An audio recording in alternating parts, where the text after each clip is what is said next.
সকাল থেকে আকাশ থমথমে মেঘলা। বিকেল হতেই ঝিরিঝিরে বৃষ্টি শুরু হয়ে গেল। দেখে মজিলপুরের বিখ্যাত চার বুড়োর আড্ডার তিন বুড়ো হরিহর, গদাধর আর মুকুন্দ ছটফটিয়ে উঠল। আসতে পারলে হয়। মুকুন্দ এর মধ্যেই তাসের প্যাকেটটা বার করে অকারণ ভাঁজছিল।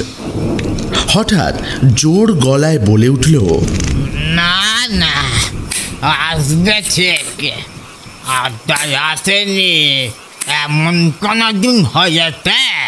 হরিহর বললে, হয়নি সেটা আজন্মকাল গায়ে গায়ে থাকার জন্যে। চারজনেরই তো 2 মিনিটের রাস্তা।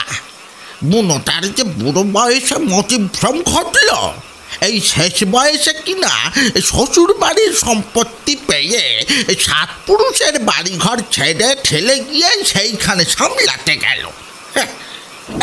এখান থেকে কমাইল রে কথা।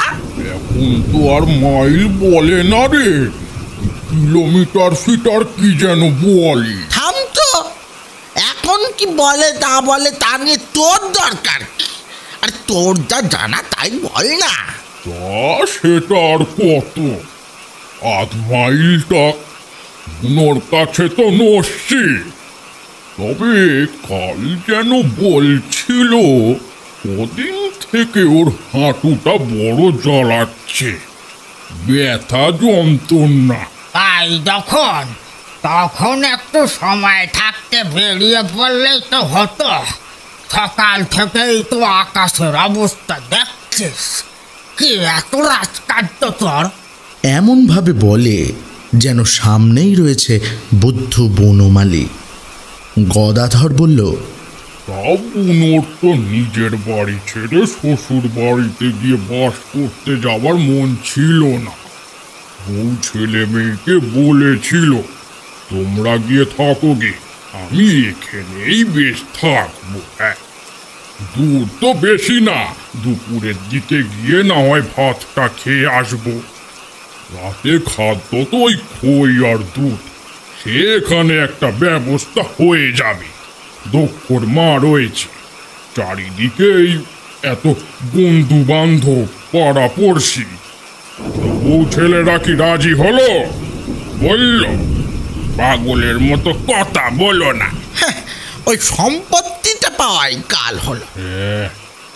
এদিকে ছেলে মেয়েরাও তো আহ্লাদে ঊর্ধ্ববাহু হয়ে নেচেছিল, তাদের তো হাল ফিরে গেল। বুনোর শাশুড়ি বুড়ির তো আর কম ঐশ্বর্য ছিল না। জমি জমা, বাগান, মাছের পুকুর, গোয়ালে গোয়াল ভরা গরু, উঠোনে গোলা ভরা ধান, তাই আবার সে বাড়ির কাছাকাছি সিনেমা হল। মুকুন্দ তাসটা জোরে জোরে ভাঁজ করতে করতে বেজার মুখে বলে, বুনোর আর ওর কোনটা কাজে লাগবে? মানুষ রাতে তো খাই 100 টাকা দুধে একটু খই ভেজিয়ে, আর দিনে একটু শিঙি মাছের ঝোল আর গলা গলা ভাত। সে কথা আর কে বুঝছে? বয়স হলেই পড়াছে। একদা ওই বুনো যখন রেল অফিসে কাজ করত, ছুটি ছাটায় বাড়ি এলে গোষ্ঠী শুদ্ধ সবাই থরহরি কম্প। এখন সকলেরই একরকম অবস্থা। তুই আর বলিস নে, তোর না আছে বউ ছেলে আর না আছে সংসার। পিসিমার যাওয়া পর্যন্ত তো মুক্ত পুরুষ। তা পিসি কি কম দিন গেছে? পিসির মেয়েটাই তো একেবারে গিন্নি হয়ে উঠল। কথাটা ঠিক। মুকুন্দ ঝাড়া হাত পা। কোনো এক সময় সেও চাকরি বাকরি করত। তবে মজিলপুর থেকে কলকাতা ডেইলি প্যাসেঞ্জারই এমন কিছু ব্যাপার ছিল না। তা যাগ্গে সেসব গত কথা। মুকুন্দ বরাবরই রীতিমতো স্বাধীন। পিসি থাকতেও। পিসি ছিল ভালো মানুষের রাজা। তো পিসির মেয়েটার সঙ্গে মুকুন্দ পাড়াতেই তার এক জ্ঞাতি ভাইয়ের ভাইপোর সঙ্গে বিয়ে দিয়েছে। সেইখানে দুপুরে খাওয়া দাওয়া করে আসে। আর সারা দিনে চা জলখাবার, আড্ডায় মুড়ি, তেলে ভাজা, রাত্রিরে দুখানা রুটি আর এক থাবা করে তরকারি পিসির মেয়ে বা ভাই বউ নিজে এসে এসে সাপ্লাই দিয়ে যায়। হরিহর আর গদাধরের অবশ্য মস্ত একখানা করে সংসার আছে, ছেলে বউ, নাতি নাতনি, গিন্নি। তাতে তার নিয়মিত সময় আড্ডায় হাজিরা দেওয়ায় কোনো বিঘ্ন ঘটে না। বড় সুখেই কাটায় এই চার বুড়ো জন্মের বন্ধু। ছেলেবেলায় স্কুল পালিয়ে পরের বাগানে ফল পাকুড় চুরি করতে, আরও একটু বড় হলে পরের পুকুরে মাছ ধরতে একেবারে এক আত্মা। পাড়ার লোকে বলতো দুজোড়া মানিক চোর। এখন ক্ষমতা গেছে, তবু সারাটা দিন খেয়ে শুয়ে বসে দাঁড়িয়ে কাটিয়ে ছটফট করতে থাকে এই সন্ধেবেলায় তাসের আড্ডার জন্যে। যেই চারজনে এক হলো, যেন কি এক পরম পাওয়া পেল সবাই। তা বনমালী অন্য পাড়ায় চলে গিয়েই যে আড্ডায় ঘাটতি ঘটেছে তা নয়। পৃথিবী উল্টে গেলেও ঠিকই যথা সময়ে এসে হাজির হয়। আজই একটু যেন দেরি হচ্ছে, কাজেই বাকি তিনজনে বলে চলেছে, চিরদিনের হার মুখ্য। আরে বাবা, আকাশটা তো দেখছিস সকাল থেকে। 2 ঘন্টা আগে বেরোলেই বাকি হতো, যত সব গাধা কোথাকার। এদিকে বৃষ্টিটা যেন একটু জোরেই এসে গেল। না, মাটি করেছে। 3 বুড়োই ফরাস পাতা চৌকি ছেড়ে বাইরের দরজার কাছে এসে দাঁড়ালো। উদ্বিগ্ন মুখ, উৎকণ্ঠ দৃষ্টি। হঠাৎ চেঁচিয়ে উঠল হরিহর, আরে ওই তো আসছে। বাবা, বলেছি না, পৃথিবী উল্টে গেলেও আশা রদ হবে না। রদ হবে না। কিন্তু কি আশ্চর্য, ছাতা মাথায় নেই কেন? খালি মাথায় ভিজতে ভিজতে আসছে। মুকুন্দ তাড়াতাড়ি নিজের ছাতাটা নিয়ে নিজের মাথায় দিয়েই এগিয়ে গেল। সেকেলে ঢাউস মার্কা ছাতা, দুজনের মাথা অনায়াসে ঢাকা পড়তে পারে। একজন আসছে, অপরজন যাচ্ছে, মাঝখানেই দেখা। ভিজে চুপচুপে বনমালী বলে ওঠে, তুই আবার কেন কষ্ট করে আসতে গেলি? যা ভিজবা তা তো ভিজেই গেছি। তা হোক, তোকে দেখে স্থির হয়ে থাকা যায়, কিন্তু ছাতা নিয়ে বেরোসনি কি বলে? বনমালী কেমন একরকম বোকাটে হাসি হেসে বললে, বেরিয়েছিলাম, নাতনি তার শৌখিন ছাতাখানা দিল হাতে। হঠাৎ সেই হালকা ছাতাখানা ঝোড়ো হাওয়ায় হাত ফসকে উড়ে গিয়ে ঘষেদের পুকুরে গিয়ে পড়ল। ঢের চেষ্টা করলাম, বুঝলি, হলো না। বলতে বলতে এসে পড়ে।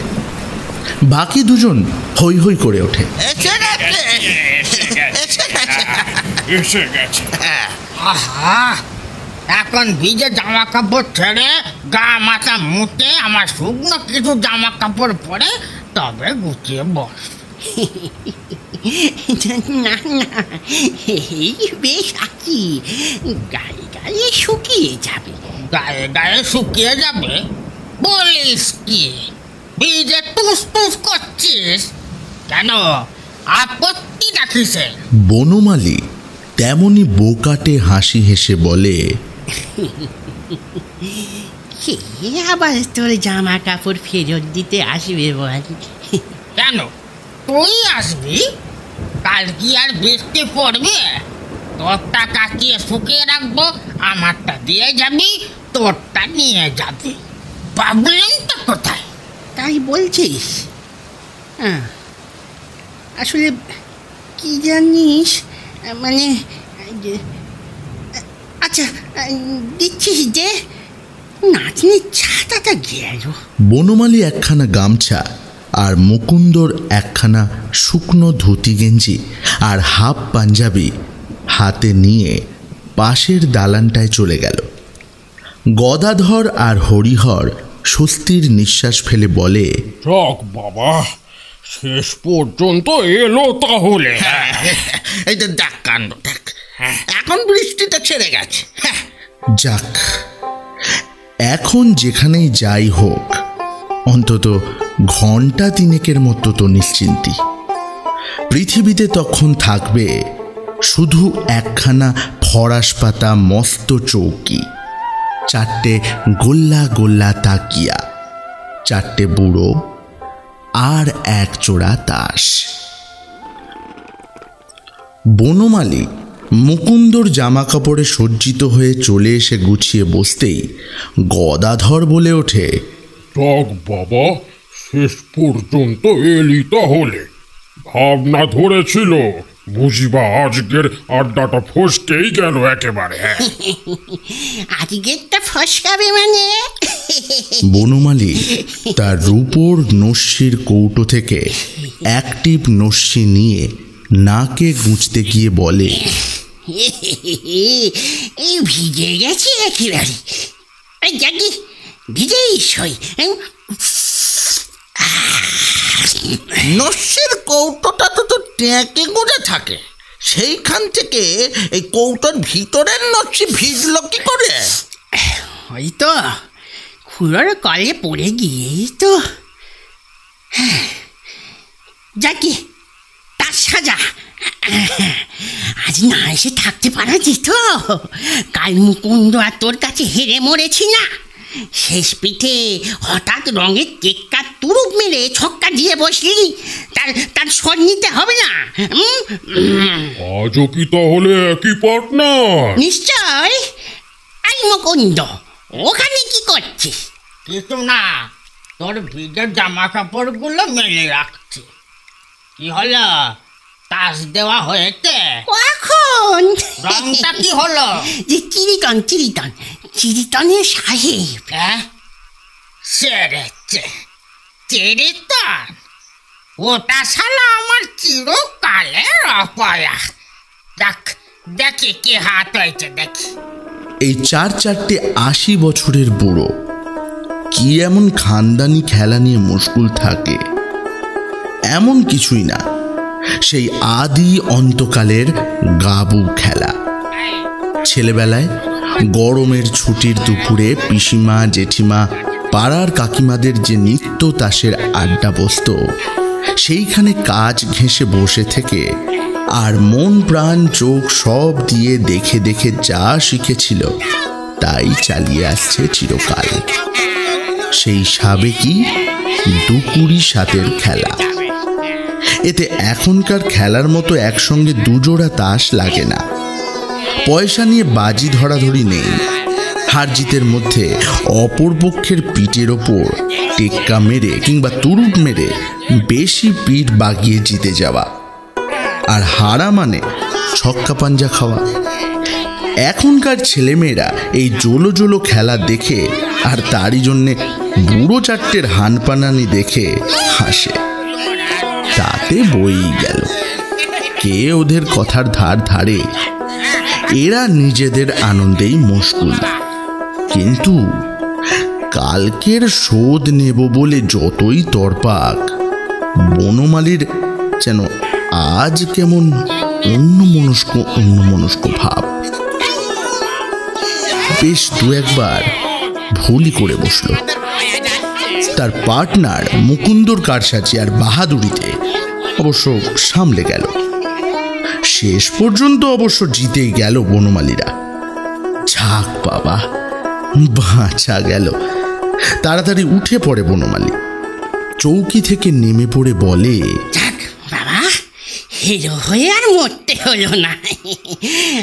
আচ্ছা আসি। আরে আরে চলে যাচ্ছিস যে? বৃষ্টি ছেড়ে গেছে, এক্ষুনি চা মুড়ি ফুলুরি চলে আসবে। তোরা খাস? কেন, তোর কি এত তারা? গিন্নি গঞ্জনা দেবে? শুনে বনমালী জোর পায়ে হাঁটা দিতে দিতে হঠাৎ মুখ ফিরিয়ে বাঁধানো দাঁতে ঝিলিক মেরে হেসে ডান হাতের বুড়ো আঙুলটা নেড়ে বলে যায়, সেগুড়ে পারি। আরে আরে এই বোনো, আরে তোর নস্যির কৌটোটা যে পড়ে রইল। তা সে কথা আর বনমালীর কান পর্যন্ত পৌঁছল না বোধহয়। ফিরে তাকালো না, হঠাৎ যেন অন্ধকারে মিশে গেল। এরা তিনজন, হরিহর, গদাধর আর মুকুন্দ, কিছুক্ষণ সেই দিকে তাকিয়ে থেকে বলা বলি করে, মোটা আজ যেন কেমন বেভাব দেখলি না? তাই তো মনে হলো। বাড়িতে বকাবকি হয়েছে বোধ হয়। হ্যাঁ, বাড়ির বকাবকিতে বাড়ি কেয়ার করে একেবারে। শরীরটাই বোধহয় জুৎসই নেই, বুঝলি? হতে পারে। তাহলে আমরাও এবার চলেই যাই। কেন কেন তোদের এত কিসের তাড়া পড়ল? এই তো সবে 8:20। তোদের তো আর মাঠ ভেঙে 1 মাইল পথ হাঁটতে হবে না। মুড়িটা এসে পড়বে হয়তো এখন। মরে বলছিস? তাহলে একটু বসেই যাই। সেই ভালো, সেই ভালো। ততক্ষণ না হয় ওই গোলাম চোর খেলায় চালিয়ে যাওয়া যাবে, সেই সেই ছেলেবেলার মতো। হ্যাঁ, সেই ভালো। বলে হা হা করে হেসে ওঠে। অতএব আবার দরজা বন্ধ করে ফিরে এসে চৌকিতে বসা, তাসের গোছা নিয়ে নাড়াচাড়া। একটু পরেই দরজায় ধাক্কা পড়ল, যেন জোর তলবে দুমদুম। হই এসে গেল মুড়ি ফুলুরি। কিন্তু এত ধাক্কাচ্ছে কেন? মুকুন্দ নেমে পড়ে এসে দরজাটা খুলেই প্রায় পাথর হয়ে গেল। মুড়ি বেগুনির বদলে হে আবার কি?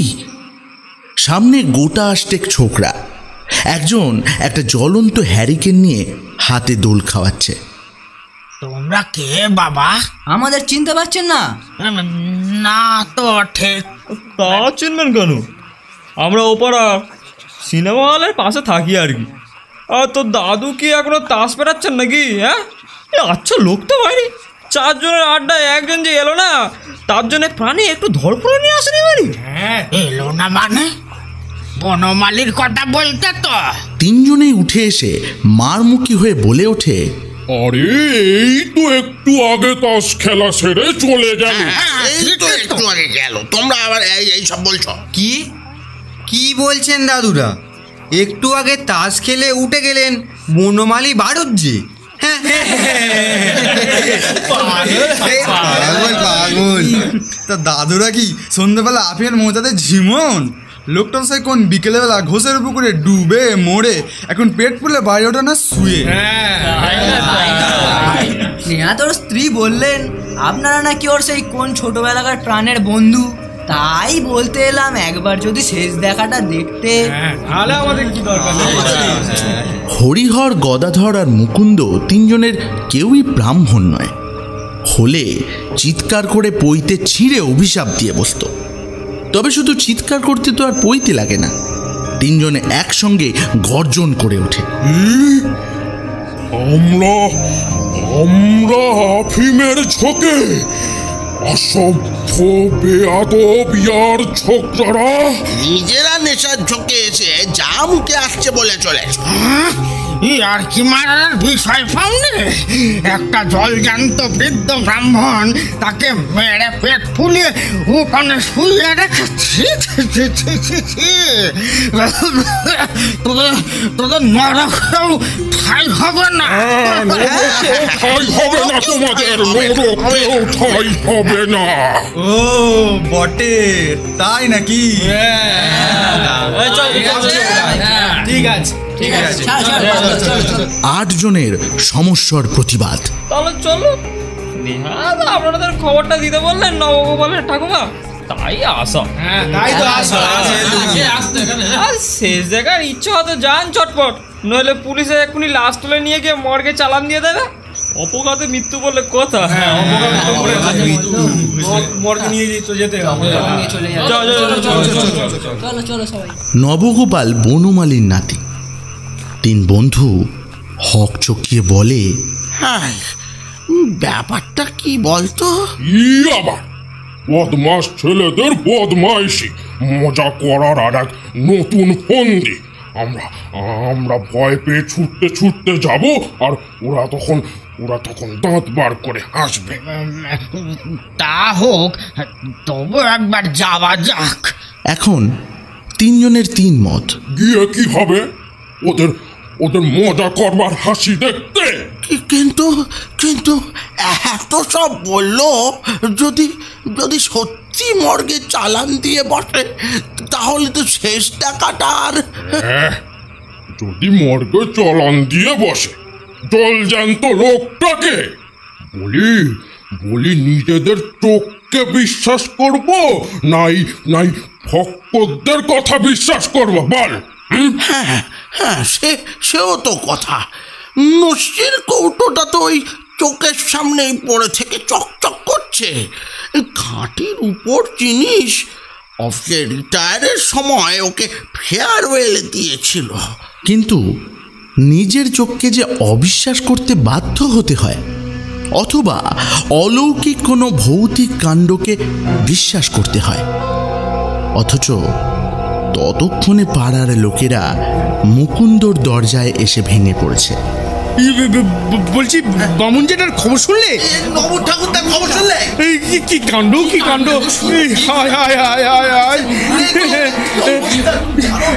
শুনলাম বাড়ির লোকের কথা না শুনে বৃষ্টি আসছে বলে বেলা 3টের সময় আপনাদের এই আড্ডায় আসছিলেন।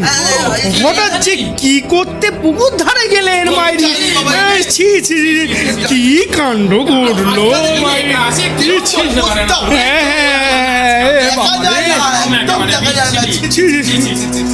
এই তিন বুড়ো, বিশেষ করে মুকুন্দ, গলার শিরা ফুলিয়ে হাউমাউ করে চেঁচিয়ে বলতে চেষ্টা করলো,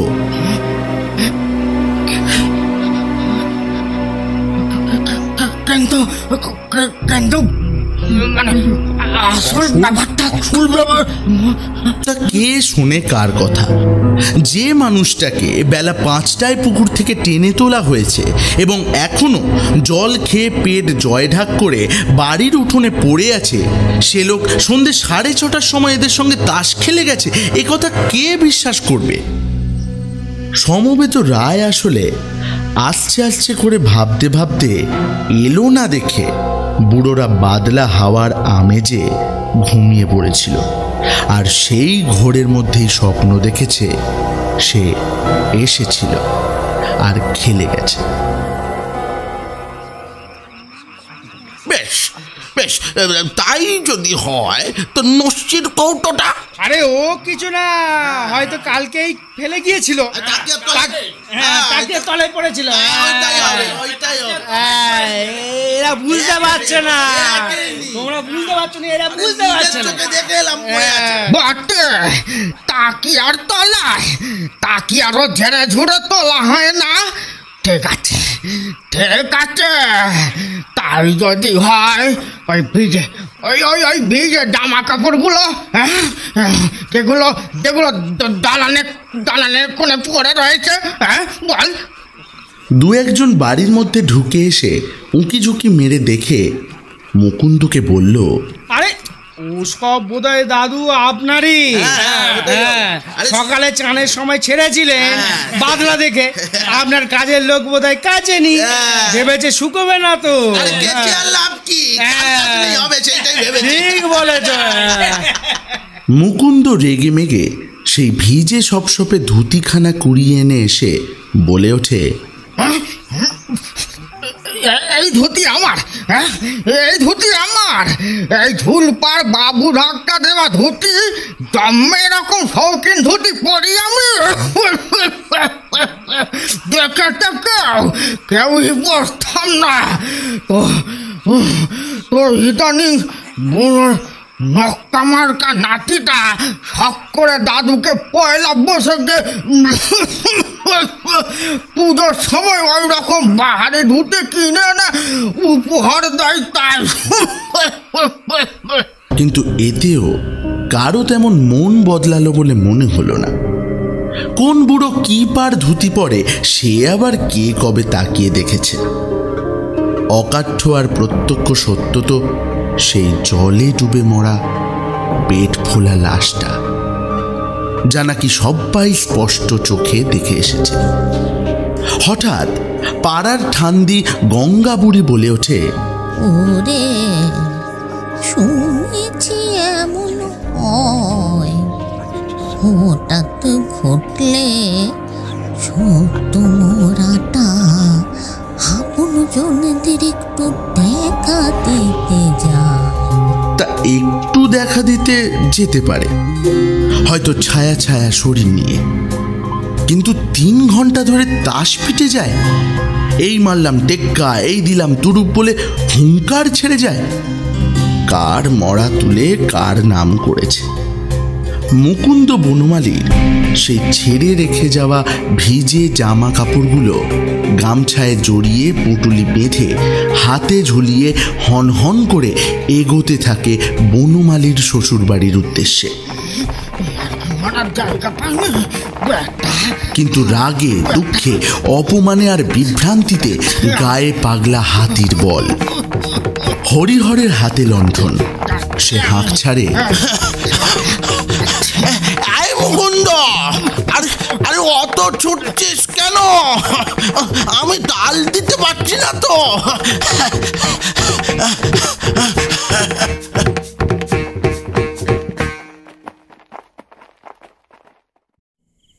তো তারপর বনমালীর শ্বশুরবাড়ির উঠোনে তো সেই দৃশ্যই।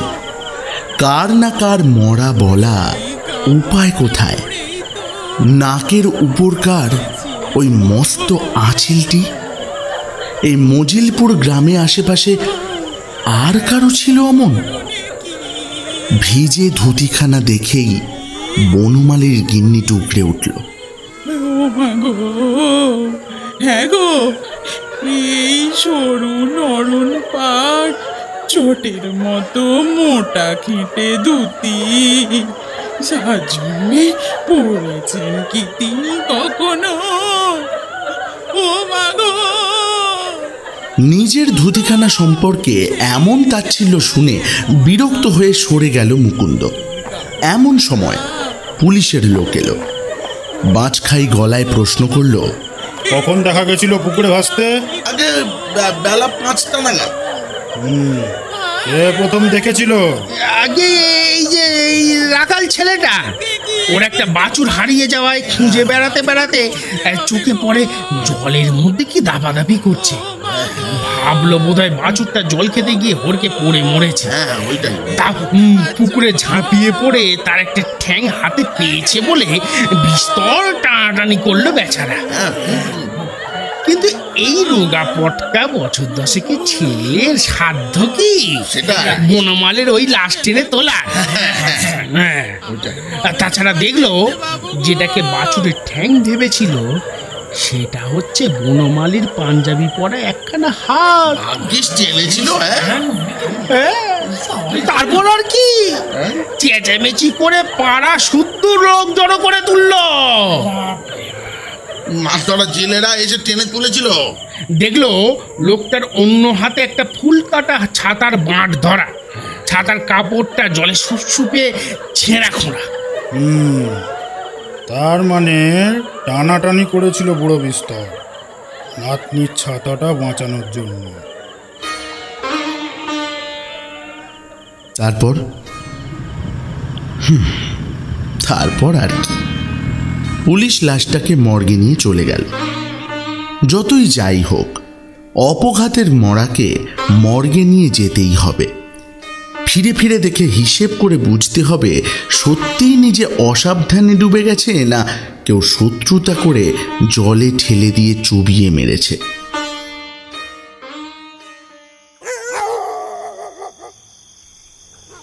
অনেক রাত্রে ফিরে এলো 3 বুড়ো। হরিহর আর গদাধর বলল, আজ রাত্রিরে আর তোর একা বাড়িতে শুয়ে কাজ নেই মুকুন্দ। কি বলিস বদাই? আমরা দুজনে আজ রাতটার মতো তোর বাড়িতে থেকে যাই। থাকবে তা থাক। হাতের হ্যারিকেনটার বলতে বাড়িয়ে দিয়ে দরজার তালা খুলে ঘরে ঢুকে এলো মুকুন্দ, পিছু পিছু ওরা দুজনেও। ঘরের দরজার শেকলটা খুলল, আর খুলেই তিনটে আড়ে দৈর্ঘ্যে প্রকাণ্ড লোক করে চেঁচিয়ে উঠে সপাটে মাটিতে। জ্ঞান হারাবার আগে দেখতে পেয়েছিল চৌকির ওপর নিজের তাকিয়ায় ঠেস দিয়ে বনমালী তাস ভাঁজছে। এদের দেখেই কি করে হেসে উঠে ফ্যাঁস ফ্যাঁসে গলায় বলে উঠেছিল,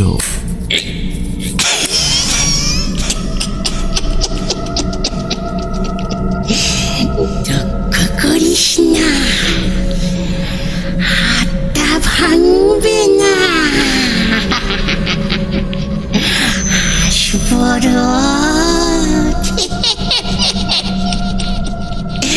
রোজ আসব,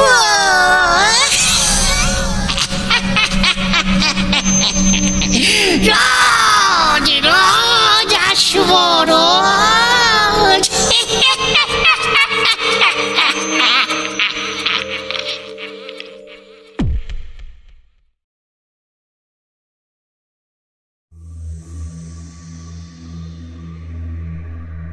ভূতের ভয় জিনিসটা আমার মধ্যে নেই বলেই হয়তো ভূত আমার কাছে অদ্ভুত।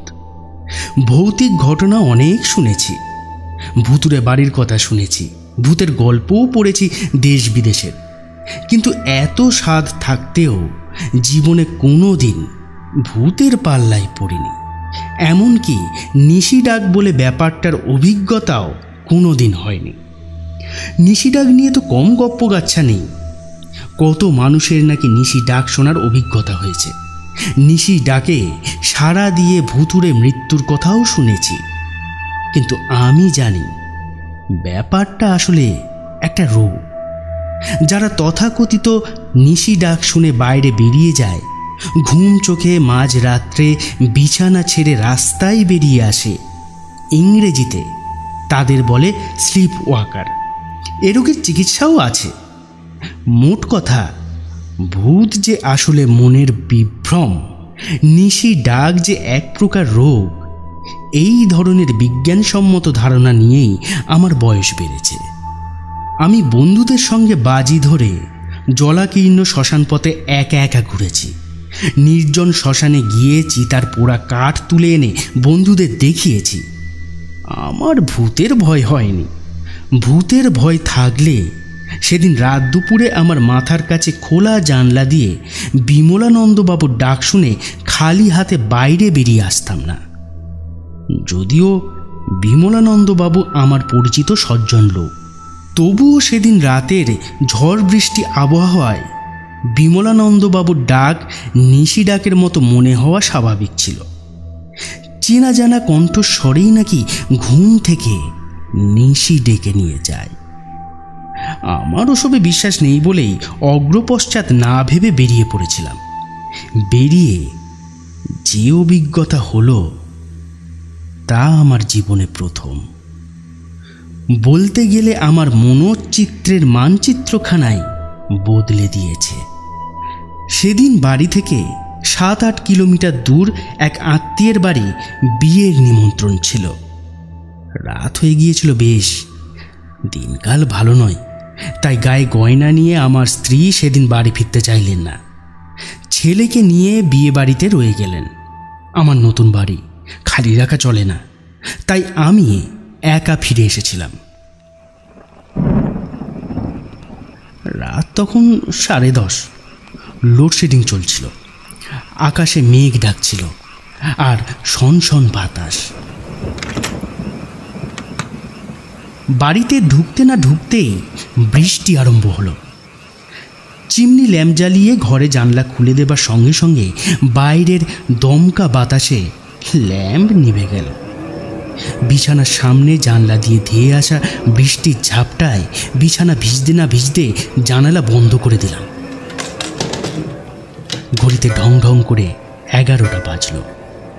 মশারি টাঙিয়ে শুয়ে পড়লাম। বাইরে তখন তুমুল বৃষ্টি আর মত্ত হাওয়ার দাপাদাপি। মাথার কাছে বন্ধ জানলাটায় বাতাস মাথা কুটছে, শব্দ হচ্ছে ঠক ঠক ঠক।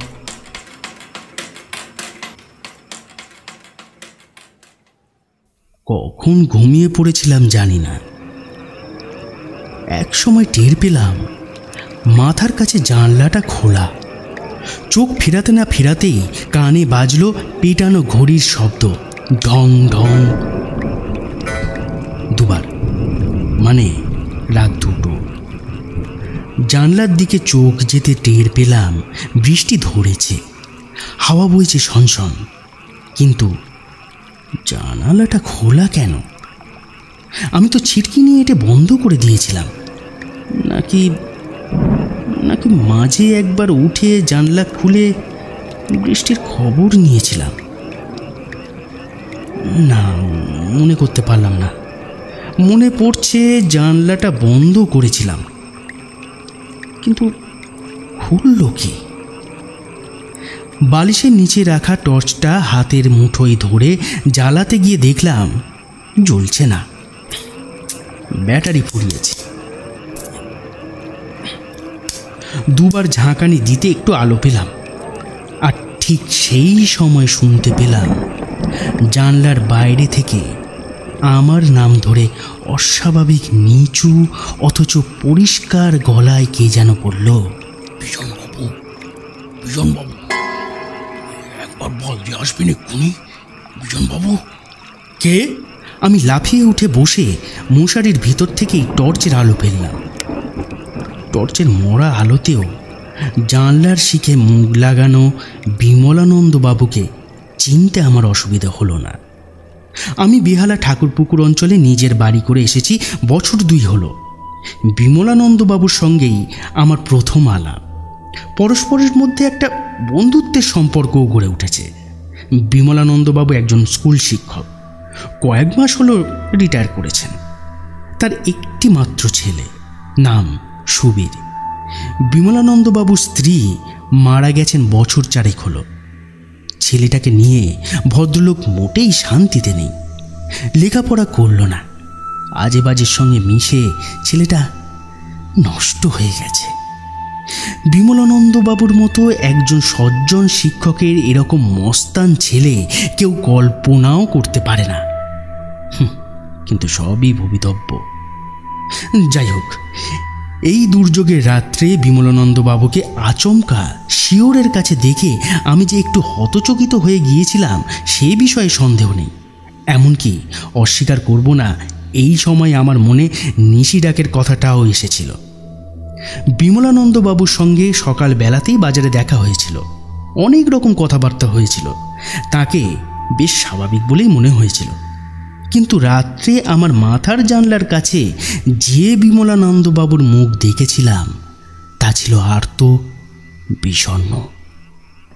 বিমলানন্দবাবু এবার কর্কশ গলায় বললেন, বাইরে বাইরে আসুন, সব বলছি, দেরি করবে না, বাইরে আসুন, বাইরে আসুন। চটপট গায়ে জামা চাপিয়ে দরজায় তালা দিয়ে আমি বেরিয়ে এলাম। হাত দিয়ে ইশারা করে বিমলানন্দবাবু বললেন, এদিকে আসুন, এদিকে আসুন, তাড়াতাড়ি তাড়াতাড়ি আসুন এদিকে। তার পরনে লুঙ্গি, গায়ে গেঞ্জি। বিমলানন্দবাবু বেশ কিছুটা এগিয়ে গেছেন পুকুর পাড়ের রাস্তা ধরে। আমি বলি, আরে মশাই, ব্যাপারটা আগে বলবেন তো। আসুন তাড়াতাড়ি, আমার ছেলেটাকে ওরা খুন করবে বলে ধরে নিয়ে গেছে। ওরা সব কাপুরুষ, এই সময় ডাকলে কেউ সাড়া দেবে না, তাই আপনার কাছে এলুম। আপনাকে তো আমি চিনি, তাড়াতাড়ি আসুন, তাড়াতাড়ি আসুন। আমাদের বাড়ি ছাড়িয়ে পুকুর পেরিয়ে গাবতলা বাগানের দিকে ছুটতে ছুটতে কথাগুলো বললেন বিমলানন্দবাবু।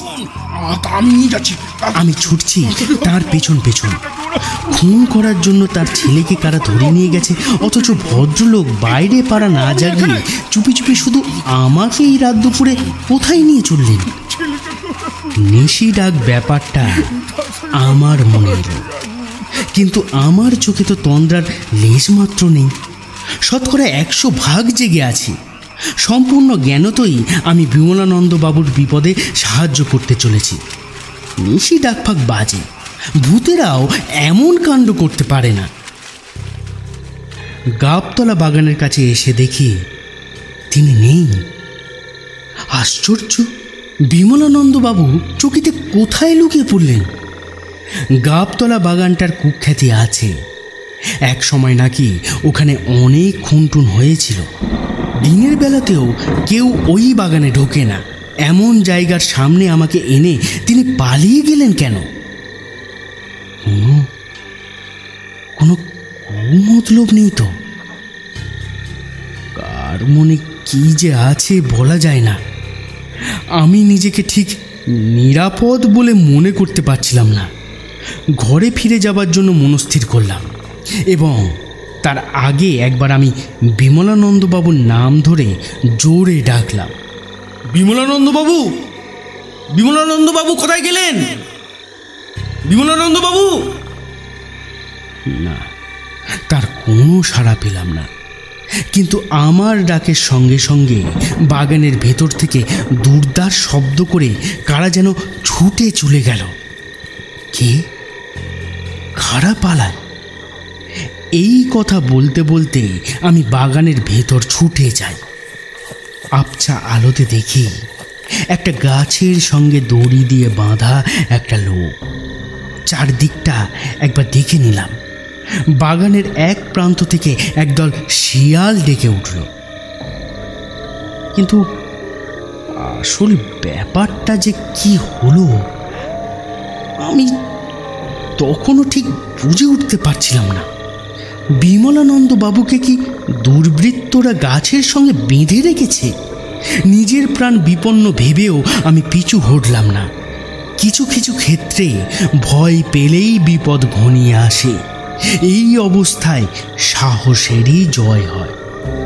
আমি আরেকটু এগিয়ে গিয়ে দেখলাম গাছের সঙ্গে বাঁধা লোকটার মুখ কাপড় দিয়ে বাঁধা। মুখের কাপড় খুলে দিয়ে চিনতে পারলাম বিমলানন্দ বাবুর ছেলে সুবীর। সুবীর? সুবীর এখানে কি করছো? কি অবস্থা? দেখি দেখি দেখি। তখন জ্ঞান নেই মনে হলো। দড়ির বাঁধন খুলে দিতেই সে মাটিতে পড়ে গেল। সামনে সামনে। যারা সুবীরকে ধরে এনেছিল তারা হয়তো আচমকা আমার গলার আওয়াজ পেয়ে পালিয়ে গেছে। দুর্বৃত্তরাও অবস্থা বিশেষে ভয় পায়। তবু তারা আমাকে অনুসরণ করছে কিনা, আততায়ীর মতো আমার উপর ঝাঁপিয়ে পড়বে কিনা, এসব চিন্তা চকিতে আমার মনে এসেছিল। আমি বিমলানন্দ বাবুকে কাছাকাছি দেখতে না পেয়ে সুবীরকে পাঁজা কোলা করে ওদের বাড়িতে নিয়ে এলাম। ওঠো ওঠো ওঠো, আমি নিচে, ওঠো।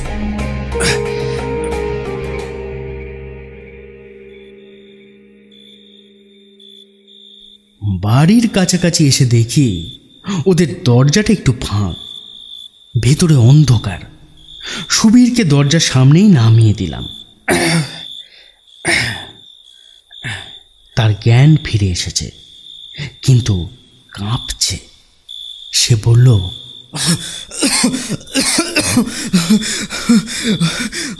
আমাকে খতম করতে এসে বাবাকে ওরা মেরে ফেললো।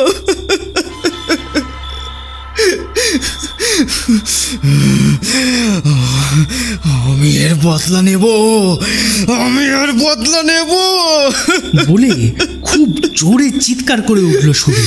আমি এর বদলা নেব। সুবীরের ওই চিৎকার শুনে কাছাকাছি বাড়ির জানলাগুলো ফাঁক হলো, আলো জ্বলল। দু চারজন বেরিয়েও এলো। সুবীর তখন ডুকরে ডুকরে কাঁদছে। আমি বললাম, তোমার বাবার কিছু হয়নি, তুমি কেঁদো না, কেঁদো না। তোমার বাবাই তো আমাকে ঘুম থেকে ডেকে তুলে আনলেন। তিনি আমাকে না ডাকলে ওদের হাত থেকে হয়তো তোমাকে বাঁচানোই যেত না। বিস্ময় আর আতঙ্ক ভরা চোখে সুবীর আমার দিকে কিছুক্ষণ তাকিয়ে থেকে বলল, এসব কি বলছেন আপনি? আরে ঠিকই বলছি, আমাকে বাগানে পৌঁছে দিয়েই তোমার বাবা হয়তো খুনিদের ভয়ে লুকিয়ে পড়েছেন। তিনি নিশ্চয়ই আসবেন। তুমি এখন ভেতরে চলো, ভেতরে চলো, ভেতরে চলো। সুবীর যাবে কি? সে উঠতেই পারছে না, ওর মাথা ঢুলছে। ওকে আবার বসিয়ে দিলাম। সে বলল, বাবা আপনাকে কি করে ডেকে আনবে? আমি কি তবে স্বপ্ন দেখেছি? ওরা দরজা ভেঙে ঘরে ঢুকে আমাকে টেনে নিয়ে যাচ্ছিল। বাবা বাধা দিতে ওদের মধ্যে একজন বাবার গলায় খোঁজালির কোপ বসিয়ে দিল।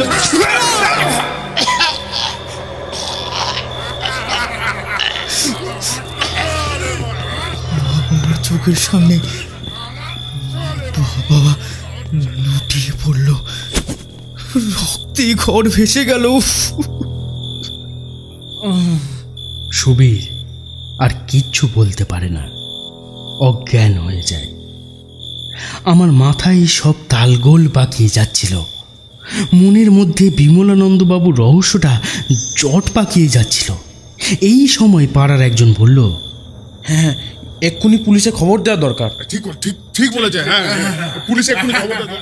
আর একজন বলল, ওগুলোর কথা তো কিছু বোঝা যাচ্ছে না। এদিকে বিজনবাবু বলছেন যে কিছুক্ষণ আগে নাকি বিমলানন্দ বাবুই তাকে এখানে ডেকে এনেছেন। আচ্ছা আপনারাই বলুন না, বিমলানন্দবাবু না ডেকে নিয়ে এলে আমি রাত 2টোর সময় গাবতলা বাগানে যাব কি করতে? আচ্ছা আচ্ছা, ঠিক আছে, এখন ওসব কথা থাক। আপনি একবার ঘরে ঢুকে আলোটা জ্বেলেই দেখুন না। আমি বারান্দা দিয়ে হেঁটে ঘরে গেলাম। চৌকাঠের কাছে কি পড়েছিল, ধাক্কা খেয়ে পড়তে পড়তে সামনে নিলাম। আলো জ্বালিয়ে দেখি চাপ চাপ রক্তে ঘর ভেসে যাচ্ছে। তার মধ্যে বিমলানন্দ বাবুর মৃতদেহ পড়ে আছে। পরনে তার সেই লুঙ্গি আর গেঞ্জি। সুবীরের কথাই ঠিক, কিন্তু আমার ঘরের জানলা খুলে আমাকে গাবতলা বাগানে ডেকে নিয়ে গেলেন কেন?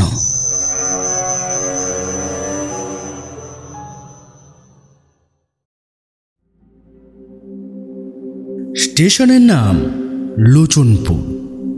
সেখান থেকে আরও 2 ক্রোশ। যানবাহন বলতে কিছুই নেই। গরমে আর শীতে গরুর গাড়ি চলে, কিন্তু বর্ষায় তা সম্ভব নয়। মাঝপথে দুটো খাল, অন্য সময় বালি স্তূপ, বর্ষাকালে পার হওয়া দায় খেয়া নৌকা ছাড়া। উপায় নেই, কোর্টের কাজ। এই 4 মাইল পথ পায়ে হেঁটে গিয়ে পুবাই গাঁয়ের সর্বেশ্বর জানাকে ধরতে হবে। ধরা মানে কোর্টের ভাষায় সমন ধরিয়ে দেওয়া। এই কাজ করতে না পারলে চাকরি থাকবে না। হয়তো গিয়ে দেখব আগে থাকতে খবর পেয়ে সর্বেশ্বর ডুব মেরেছে, কোথাও পাওয়া যাবে না তাকে। তা যদি হয় তাহলে তার বাড়ির দরজায় নোটিশ সেঁটে দিয়ে আসতে হবে। মোট কথা, যেতে আমাকে হবেই। যাত্রা শুরু করলাম। কাঁচা মাটির পথ কিছুটা গিয়েই শেষ হয়ে গেল। তারপর আল, হাতখানেক চওড়া। সার্কাসের খেলার সরু তারের উপর দিয়ে যেভাবে লোকটা হাঁটে, ঠিক সেই রকম কায়দায় সাবধানে এগিয়ে চলেছি। একটু এদিক ওদিক হলেই একেবারে কাদাগোলা জলে নাকানি চোবানি খেতে হবে। একমাত্র ভরসার কথা, এখনো যথেষ্ট আলো রয়েছে, চারদিক পরিষ্কার দেখা যাচ্ছে। হাতের লাঠিটা ঠুকতে ঠুকতে চলতে লাগলাম। যা শুনেছিলাম তা ভুল। খাল 2টো নয়, 1টা। খেয়া নৌকার ব্যবস্থা নেই। সরু খালের ওপর বাঁশের একটা সেতু রয়েছে। 2 হাতে বাঁশ আঁকড়ে খাল পার হলাম। তারপর আর আল নয়, সরু পথ, পায়ে চলা। দুপাশে ঘোড়া, নিম আর আশ্যাওড়ার গাছ। জায়গাটা বেশ অন্ধকার। মাইল খানেক পথ পার হয়ে পুবাই গাঁয়ে এসে হাজির হলাম। ছোট্ট গ্রাম, একটা দোকান আর গোটা 10 চালাঘর এই গ্রামের সীমানা। বরাত ভালোই বলতে হবে। সর্বেশ্বরকে একেবারে বাড়ির দাওয়াতেই পেয়ে গেলাম। বসে বসে গাবের আটা দিয়ে জাল মাজছিল।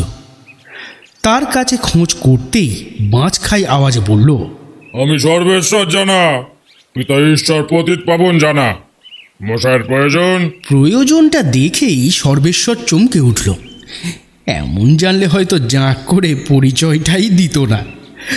কাজ শেষ করে কোঁচার খুঁটে গাল কপাল মুছে নিয়ে বললাম,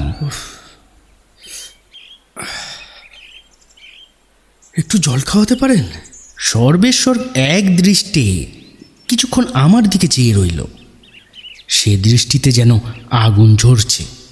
তারপর বলল, লোচনপুর থেকে আসবার সময় একটা খাল পার হয়ে এসেছেন না? ঘাড় নেড়ে বললাম, হ্যাঁ। অনেক জল পাবেন সেই খালে, পেট ভরে চুমুক দিতে পারেন। অবস্থা দেখে আমি আর দাঁড়ালাম না। দাঁড়াতে সাহস হলো না। কিছু বলা যায় না। দলবল ডেকে যদি লাঠির ঘায়ে এখানে খতম করে দেয় তাহলেও কিছু করতে পারবো না। তারপর মাটি খুঁড়ে লাশটা যদি পুঁতে ফেলে তাহলেও কাকচিলে জানতে পারবে না। কোটের পেয়াদার ভাগ্যে মারধর হামেশাই হয়। লোকজন খেপে উঠে আধমোড়া করে দেয়। একবার ভাবে না আমরা নিমিত্ত মাত্র, শুধু নির্দেশ জারি করেই খালাস। বুঝতে পারলাম এই গায়ে ঠাঁই হবে না। ভেবেছিলাম রাতটা কোথাও বিশ্রাম করে ভোর ভোর রওনা হব, কিন্তু তা হবার নয়। একেবারে গায়ের মুখে যে দোকানটা দেখেছিলাম সেখানে এসে দাঁড়ালাম। খাওয়ার জিনিস কিছু পাওয়া যাবে? দোকানি নড়ে চড়ে সোজা হয়ে বসলো। কি চাই বলুন না কর্তা? চেয়ে দেখলাম দুটো ধামা পাশাপাশি সাজানো। গোটা কয়েক জার আছে, তবে সবকটাই খালি। দোকানি আবার বলল, মুড়ি আছে, পাটালি আছে। আর কিছু আছে? মানে দুধ কিংবা কলা? আজ্ঞে না, ও সব এখানে পাবেন না। নিরুপায় মুড়ি আর পাটালি নিয়েই কাঠের বেঞ্চের ওপর বসে পড়লাম। দু এক গাল মুখে দিয়েই বুঝতে পারলাম মুড়িগুলো অন্তত 1 সপ্তাহের বাসি। আর পাটালি যে এত তেতো হয় কি করে অনেক ভেবেও কুল কিনারা পেলাম না। খাওয়া শেষ করে জল খেয়ে পয়সা দেবার মুখে জিজ্ঞেস করলাম, এখানে রাতটা কাটাবার জায়গা হবে ভাই? এই দোকান ঘরের একপাশে হাত পা মুড়ে পড়ে থাকবো। কোনো উত্তর নেই দেখে মুখটা তুলেই শঙ্কিত হলাম। দোকানি এক দৃষ্টে আমার বুকের ওপর আটকানো পেতলের চাকতির দিকে দেখছে, যেটার ওপর কোটের নাম খোদাই করা। তাড়াতাড়ি পয়সা কটা দোকানি হাত থেকে যেন কেড়ে নিয়ে হাঁপাতে হাঁপাতে বলল, না মশাই, থাকার জায়গাটা এগা হবে না। ছেলেপুলে পরিবার নিয়ে থাকি, এখানে আপনি শোবেন কোথায়? সন্ধে হয়ে এলো, তাহলে এখন যাই কোথায়? এই বেলা স্টেশনের দিকে রওনা হয়ে পড়ুন। কতটার পথ? কলকাতা যাবার শেষ গাড়ি 10:32, সেটাও না আসেই পেয়ে যাবেন। যান। আমাকে আর কিছু বলবার অবসর না দিয়ে দোকানি ঝাঁপ বন্ধ করতে শুরু করলো, যাতে দোকানের সামনে থেকে অন্তত সরে যেতে বাধ্য হই। বুঝতে পারলাম এই গায়ে আশ্রয়ের কোনো আশা নেই। বুকের চাকতিটাই আমার কাল। কোটের পেয়াদাকে এরা সমনের সামিল বলে মনে করে। ঠিক করলাম স্টেশনেই চলে যাব। সত্যিই তো কতটার পথ। যেতে 2 ঘন্টা কিংবা 3 ঘন্টা লাগলেও হাতে অনেক সময় থাকবে। লাঠিটা বাগিয়ে নিয়ে হাঁটতে আরম্ভ করলাম। চাকতিটা খুলে নিয়ে পকেটের মধ্যে রেখে দিলাম। চারিদিকে সন্ধ্যার অন্ধকার নেমেছে।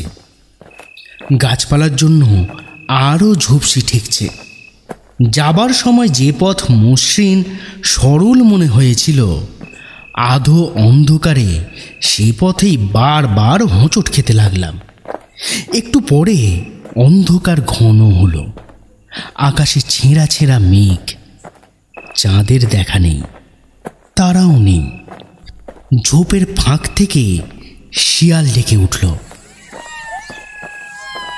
শক্ত হাতে লাঠিটা ধরে কিছুক্ষণ দাঁড়িয়ে রইলাম। শিয়ালকে ভয় নেই, শিয়াল জ্যান্ত মানুষের কাছে ঘেঁষে না, কিন্তু জঙ্গলে আর কোনো জন্তু নেই তো, হিংস্র কোনো জানোয়ার। প্রায় ঘন্টাখানেক চলার পর খেয়াল হলো এতক্ষণে খালের পাড়ে পৌঁছানো উচিত ছিল।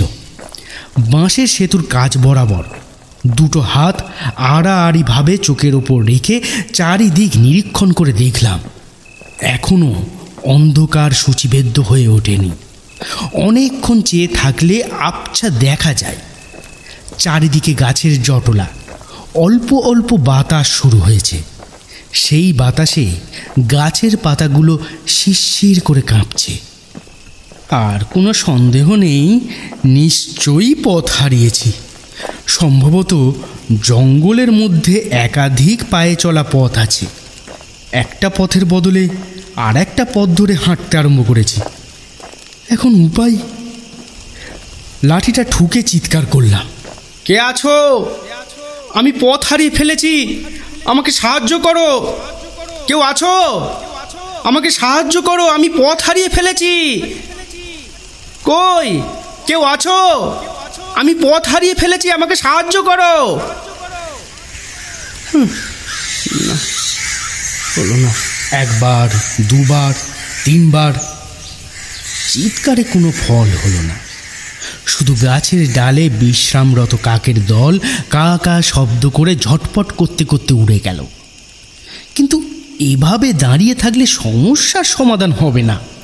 যে কোনো রকমেই হোক এই জঙ্গল থেকে বেরিয়ে পড়তেই হবে, নইলে রাত বাড়বে আর জায়গাটা মোটেই নিরাপদ নয়। সোজা রাস্তা ধরে এগোতে লাগলাম।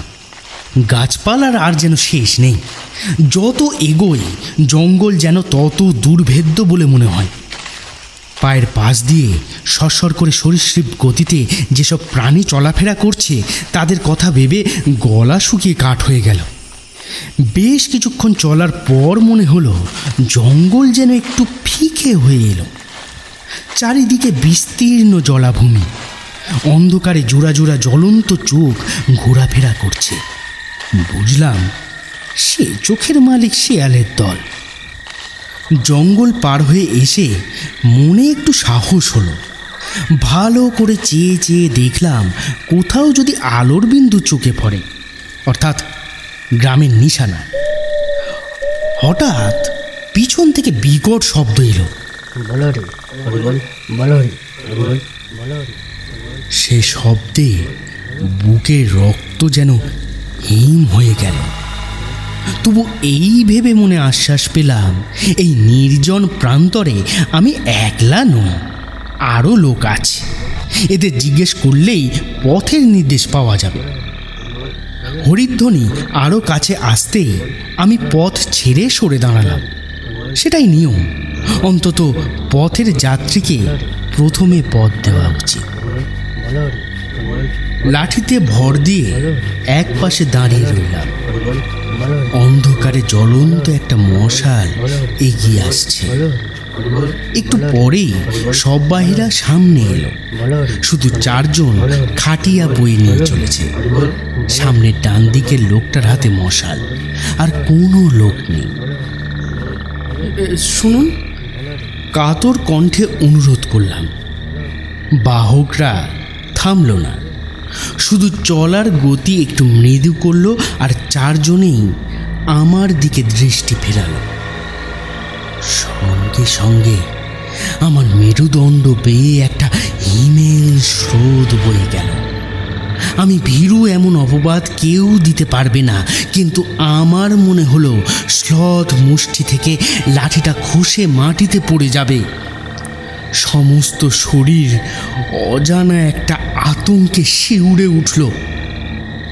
চারজন লোকেরই ঠিক একরকম চেহারা, এক ধরনের অবিন্যস্ত চুল, রক্তিম চোখ, এমনকি মুখের বসন্তের দাগ পর্যন্ত।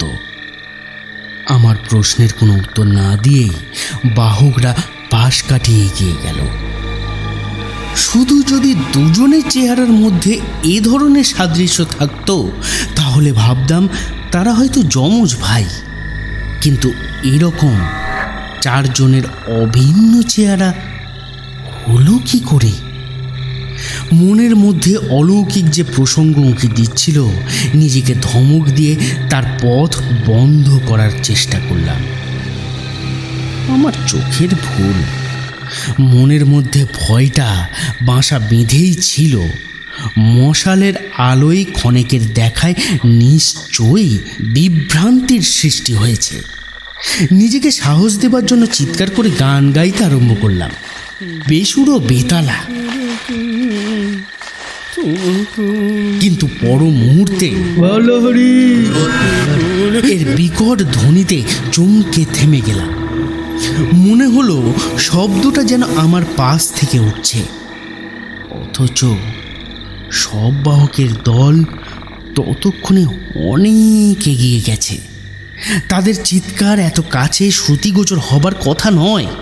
মনের মধ্যে একটু অস্বস্তি শুরু হলো, কিন্তু এভাবে চুপচাপ পথের পাশে দাঁড়িয়ে থাকলে বিপদ বাড়বে, তাই জোরে জোরে পা ফেলে এগিয়ে চললাম।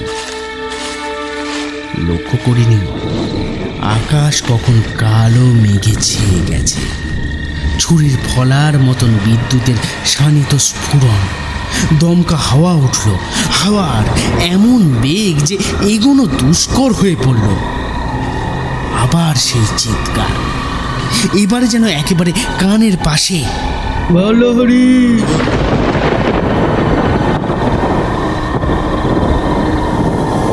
চিন্তা করে লাভ নেই, চিন্তা করে এ ব্যাপারে জট ছাড়ানো যাবে না। রহস্য যাই হোক, যেভাবেই হোক আমাকে প্রাণে বাঁচতে হবে। কোনো রকমে একটা লোকালয়ে গিয়ে পৌঁছতে হবে। বড় বড় বৃষ্টির ফলা সারা গায়ে হুল ফোটাতে শুরু করলো। ছুটতে আরম্ভ করলাম, লাঠিটা বগলে চেপে। জানি না, বোধহয় 8 মাইলেরও বেশি এক টানা দৌড়েছি, হিসাব রাখিনি। হঠাৎ আর একবার বিদ্যুৎ চমকাতেই দেখলাম পথের পাশে একটা চালা ঘর। মনে মনে ভগবানকে ধন্যবাদ জানালাম। বিপত্তারণ, তুমি আছো, দুর্বলের ত্রাণকর্তা। ছুটে গিয়ে চালা ঘরে আশ্রয় নিলাম। মনে মনে ভাবলাম অন্তত প্রাকৃতিক দুর্যোগ থেকে শরীরটা বাঁচবে। এমন হতে পারে চালাঘরে কোনো লোকের সাক্ষাৎ মিলবে রাতের নির্ভর। অন্ধকারটা চোখে একটু সহ্য হতে বুঝলাম চালাঘর নয়, শুধু চালা। 3 দিক আচ্ছাদিত, একদিক খোলা। বোধহয় রোদের তাপ কিংবা বৃষ্টির প্রকোপ থেকে পথচারীকে বাঁচাবার জন্যই এটি তৈরি হয়েছিল। আস্তে আস্তে এগোতে গিয়ে থেমে গেলাম। কড়কড় করাত, প্রচণ্ড শব্দে বজ্রপাত হল। তার আগে বিদ্যুতের আলোয় চারিদিক উদ্ভাসিত হয়ে গেল। সেই আলোতেই দেখলাম এবার আরো স্পষ্ট, আরো নিকটে। সবটি সামনে রেখে 4 জন পাশে দাঁড়িয়ে আছে, সারি দিয়ে, হুবহু এক চেহারা। এমনকি অসংস্কৃত দাড়ি গোঁফের মাত্রা পর্যন্ত। চোখাচোখি হতেই 4 জনে একসঙ্গে হো হো করে হেসে উঠল। শিকারকে যেন কুক্ষিগত করার উল্লাসে লাঠিটা বজ্র মুষ্টিতে ধরে পাষাণ মূর্তির মতন দাঁড়িয়ে রইলাম। নিঃসন্দেহ হলাম এ হাসি স্বাভাবিক নয়। রক্ত মাংসের কোনো লোক এভাবে হাসতে পারে না। অশরীরী আত্মার বীভৎস হাসি। আমাকে আবার আতঙ্কিত করে একজন খনখনায় গলায় বলল, আপনি একটু মৃতদেহের কাছে থাকুন, আমরা কাজের ব্যবস্থা করে আসি। কোনো রকমে নিঃশ্বাস রোধ করে বললাম, আপনারা সবাই যাবেন? আবার সেই রক্ত জল করা হাসি।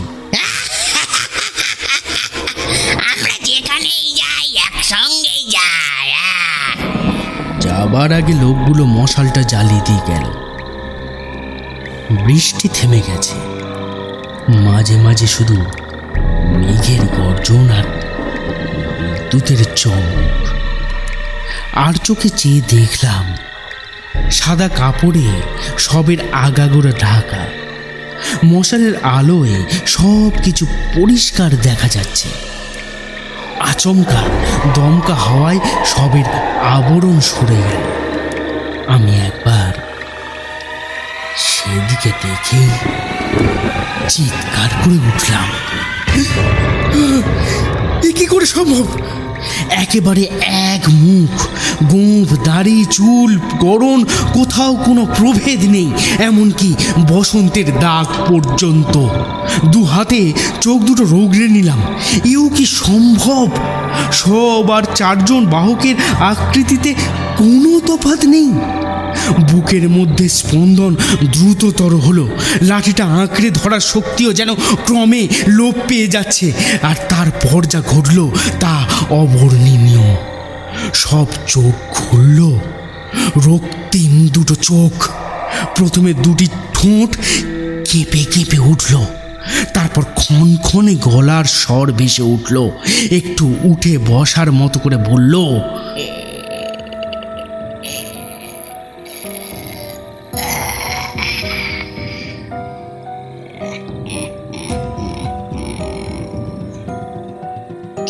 কি ভেবেছ আমরা পাঁচজনে একই লোক? কোনো তফাৎ নেই। বসন্ত রোগে মারা গিয়েছিলাম বলে প্রতিবেশীরা কেউ ভয়ে পোড়া দিল না। দেহের সদ্গতি হবে না, তাই নিজের দেহ থেকে চারজন বাহক সৃষ্টি করলাম। তারাই বয়ে নিয়ে এলো শ্মশানে। কেমন বুদ্ধি বার করলাম বলো তো?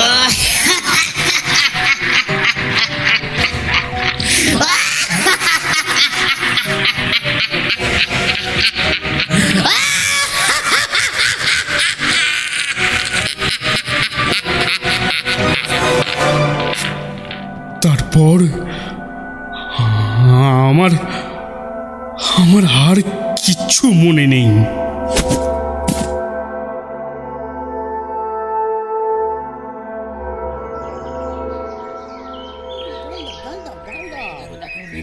যখন জ্ঞান হলো দেখলাম পথের একপাশে কর্দমাক্ত দেহে পড়ে আছে, পরনের পোশাক ছিন্ন ভিন্ন। জেলেরা আমার মুখে চোখে জল দিচ্ছে, বাতাস করছে। একটু সুস্থ বোধ করে উঠে বসলাম। চারদিকে চেয়ে চেয়ে দেখলাম চালাঘর আছে, কিন্তু শূন্য। রাতের বিভীষিকা কোথাও নেই। আস্তে আস্তে পড়লাম,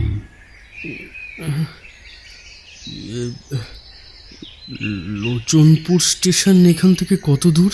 লোচনপুর এখান থেকে পাক্কা 10 মাইল, একেবারে উল্টো দিকে।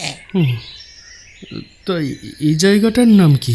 এটাকে বলে 5 মুন্ডির আসর। 5 মুন্ডির আসর? চমকে উঠলাম। হ্যাঁ গো কর্তা, এক রকমের 5 জন চেনাদের দেখা যায়। পথ ভুলিয়ে লোককে এখানে নিয়ে আসে, তারপর সাবার করে দেয়। তুমি বামুন বলে বোধহয় বেঁচে গেছো। ছেঁড়া পরিচ্ছেদের ফাঁক দিয়ে পইতেটা দেখা যাচ্ছিল।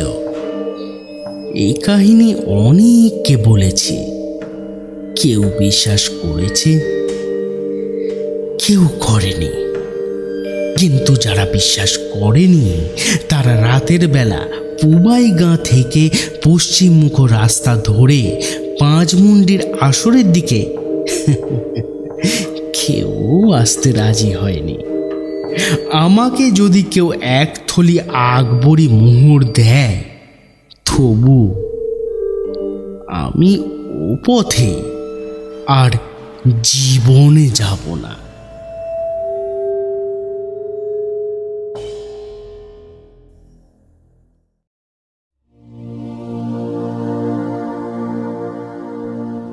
ঝন্টা যখন একেবারে কোলের ছেলে, তখন তার মায়ের শক্ত অসুখ করে। সেই জন্য সে আহ্লাদি পিসির কোলে মানুষ হয়। আহ্লাদি পিসি ঝন্টার বাবার দুঃসম্পর্কের এক বোন। মাথায় একটু ছিট আছে বলে শ্বশুর ঘর করতে পারেনি, আবার কারণে অকারণে এলোমেলো আহ্লাদির মতো কথা বলে বলে তার নাম হয়েছে আহ্লাদি। বাড়ির ছেলে মেয়েদের সে তাই আহ্লাদি পিসি। মায়ের অসুখ থেকে সেই যে ঝন্টাকে সে কোলে তুলে নিল, তারপরেই ছেলেটা ওর এমন ন্যাওটা হয়ে গেল যে মায়ের অসুখ ভালো হলেও আহ্লাদি পিসি আর ওকে কোল থেকে নামাতে চায়নি। ঝন্টাও আহ্লাদি পিসি বলতে একেবারে অজ্ঞান। আহ্লাদি পিসি স্নান করিয়ে দেবে, পিসিকে না হলে ঝন্টার এক মুহূর্তও চলে না। ঝন্টার মাও সাত ঝামেলায় দিবা রাত্রি জড়িয়ে থাকেন, তাই আহ্লাদি পিসির কোলে ছেলে দিয়ে তাঁরও সকল রকমের নিশ্চিন্তি। আহ্লাদি পিসি মাছ খেতে বড় ভালোবাসে, বিশেষ করে শোল মাছ। ঝন্টা যখন একটু বড় হলো, সে পিসির জন্য নানা রকম মাছ ধরে নিয়ে আসে। পিসি একগাল হেসে বলে, ভাগ্যিস আমার ঝন্টা ছিল, তাই দুটো মাছ ভাত খেয়ে বাঁচি। বর্ষায় যখন দেশের নদী নালা ভরাট হয়ে আসে, নিজেদের পুকুরে জল পড়ে, ঝন্টা গভীর রাত্রে গিয়ে নানা ধরনের মাছ ধরে নিয়ে আসে। বিশেষ করে আহ্লাদি পিসির জন্য শোল মাছ যদি পায়, তবে তার মুখে হাসি আর ধরে না। এক কথায় ঝন্টা পিসির জন্য সব করতে পারে, আবার ঝন্টাই পিসির সব। আহ্লাদি পিসি মরলে যে ঝন্টাই তার গলায় পিণ্ডি দেবে, এই কথাই সে সগর্বে সবাইকে বলে বেড়ায়। কিন্তু আহ্লাদি পিসি হঠাৎ 3 দিনের জ্বরে মারা গেল। দিব্যি শক্ত সমর্থ আহ্লাদি পিসি, দেহে রোগবালাই নেই, অমনভাবে যে হঠাৎ মারা যাবে তা বাড়ির কেউই ধারণাই করতে পারেনি। দুর্দান্ত দস্যি ছেলে ঝন্টা। আহ্লাদি পিসির মৃত্যুর পর কে যেন তার মুখে বোবা কাঠি ছুঁয়ে দিয়েছে। কারো সঙ্গেই কথা কয় না, খায় না, উদাস চোখে একদিকে তাকিয়ে থাকে। ছেলে দিন দিন শুকিয়ে যেতে লাগলো।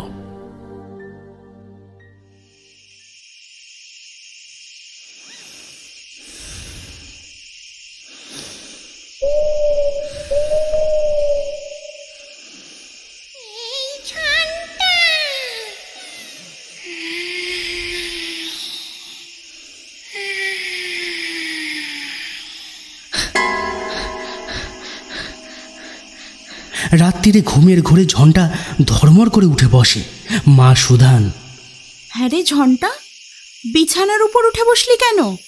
এখন তো অনেক রাত, ঘুমিয়ে পড়। ঝন্টা ফ্যাল ফ্যাল করে এদিকে ওদিকে তাকিয়ে তারপর ফিস ফিস করে মাকে সে বলে, আহ্লাদি পিসিমা আমায় ডাকলো যে। শুনে মা শিউরে ওঠেন, ঝন্টার গায়ে মাথায় পিঠে হাত বুলিয়ে দেন, মুখে বলেন, রাম রাম রাম রাম, এ কি অলক্ষণে কথা! হায় ঠাকুর, আমার ঝন্টাকে রক্ষা করো ঠাকুর। পাড়ার 5 জন বৌঝি বলে, ঝন্টার মা, ওর দিকে বেশ কড়া নজর রেখো, ওরা মুখী আহ্লাদি মরেনি, তাই বুঝি এখনো আশেপাশে ঘুরঘুর করছে। ঝন্টাদের বাড়ির নিচে পুকুর পাড়ে একটা শেওড়া গাছ। গাঁয়ের লোকেরা হাট থেকে সওদা করে ফেরবার মুখে এই শেওড়া গাছের ডালে কাকে যেন বসে থাকতে দেখেছে। বৃন্দাবন গাঙ্গুলি একদিন নাকি একেবারে সামনাসামনি পড়ে গিয়েছিলেন। বললেন, ভাগ্যিস আমি বুদ্ধি করে বইতেটা হাতে জড়িয়ে ধরে গায়ত্রী মন্ত্র জপ করতে শুরু করলাম, নইলে ঝন্টাদের পুকুরের পাড়ে আমার ঘর মটকে রাখত। এইভাবে সারা গায়ে একটা চাপা ফিস ফিস আলোচনা। কেউ বিশ্বাস করে, কেউ হেসে উড়িয়ে দেয়।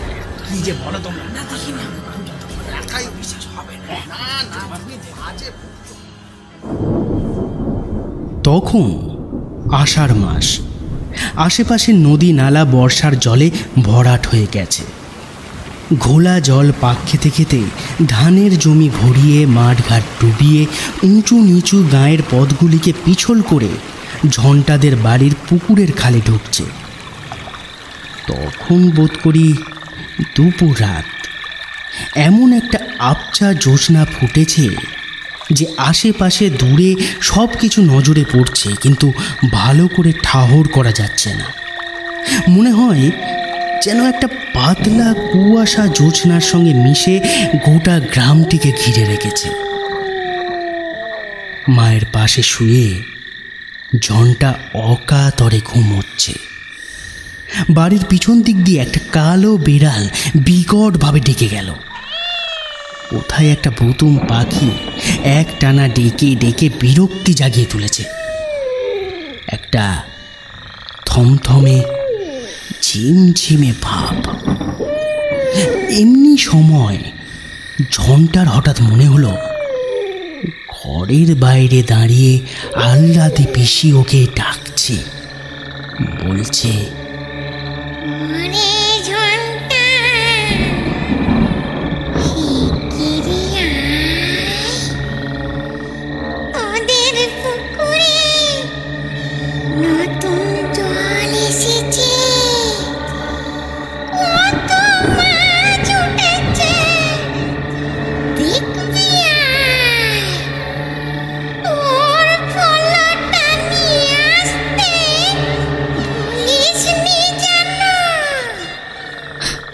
আচমকা ঝন্টার ঘুম ভেঙে গেল। সে বিছানার উপর উঠে বসল। আশেপাশে তাকিয়ে দেখল সবাই অকাতরে ঘুমোচ্ছে। তার মায়ের ডান হাতটি ওর গায়ের ওপর চাপানো ছিল। আস্তে আস্তে হাতটা সরিয়ে রাখল। কি যেন কানের কাছে বলল,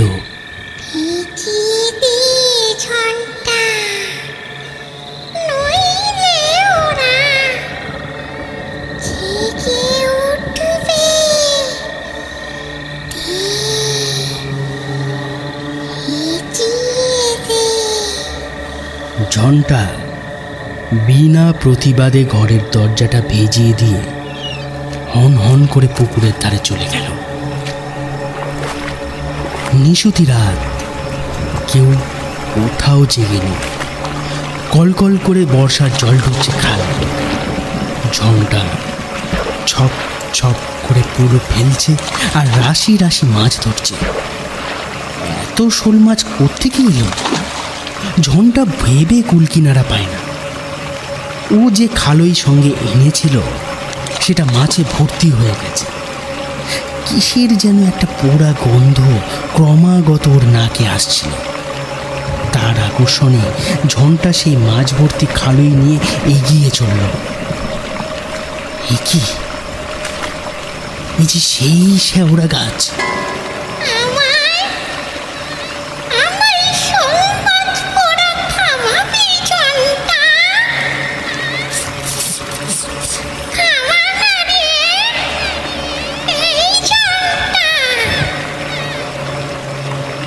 ঝন্টা অবাক হয়ে তাকিয়ে দেখল গাছের ডালে পা ঝুলিয়ে কে যেন বসে আছে। আহ্লাদি পিসি না? দেখতে ঠিক সেই রকম। এতক্ষণে ঝন্টার যেন জ্ঞান ফিরে এলো। আহ্লাদি পিসি তো মরে গেছে। ও তাহলে কার ডাকেই নিশুতি রাতে মাছ ধরতে ঘর থেকে বেরিয়ে এসেছে? ভয়ে ওর মাথার চুলগুলো খাড়া হয়ে উঠল। সে প্রাণপণে চেষ্টা করলো পালিয়ে যেতে, কিন্তু পা দুটো কিছুতেই উঠছে না। শেষকালে মনের জোর এনে ঝন্টা মরিয়া হয়ে ছুটতে শুরু করে দিল। পিছন থেকে আহ্লাদি পিসির কান্না শোনা গেল।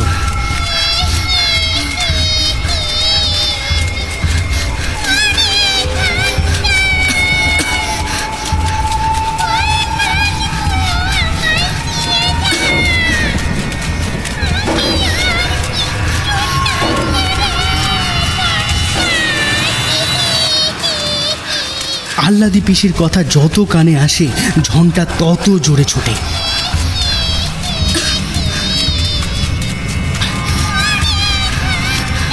হঠাৎ সে দেখল একটা বিরাট লম্বা শেওড়া গাছের ডাল ওদিক থেকে এসে তার হাতের মাছের খালুই ছিনিয়ে নিয়ে গেল। একটা আর্তনাদ করে ঝনটা সেইখানে অজ্ঞান হয়ে পড়ে গেল। তার চিৎকার শুনে বাড়ি থেকে লোকজন এসে যখন পৌঁছল তখন ওর মুখ দিয়ে গ্যাঁজলা বেরোচ্ছে।